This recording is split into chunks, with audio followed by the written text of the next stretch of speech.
racional e o bêbado porque, por opção, quebrou essas regras. É verdade, é verdade. Então, assim, isso demonstra como a nossa sociedade, ela é toda organizada por regras. Retira o cara justamente.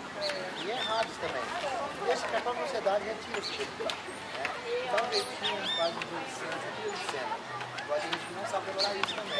Por isso que a questão do preparo lá dos bares O que é isso? Quando você chega no espaço público, você determina você cria a convenção do teatro em relação com o teu público.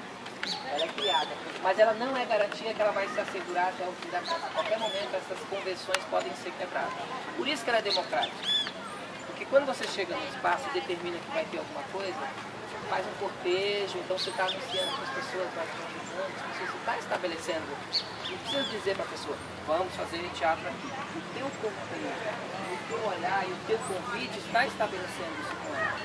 Nessa relação você cria essa convenção, mas não é garantia de que ela vai ser assegurada até o final. Hoje nós temos praticamente a chuva, né? Agora a gente vai tirar ele de cima. Foi tão bonita a chuva, vocês na chuva.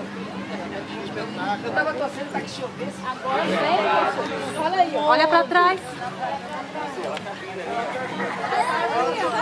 Tá vindo.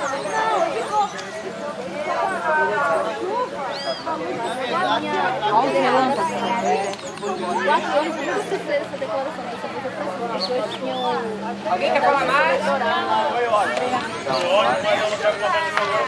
Então até a próxima, até online. Até online.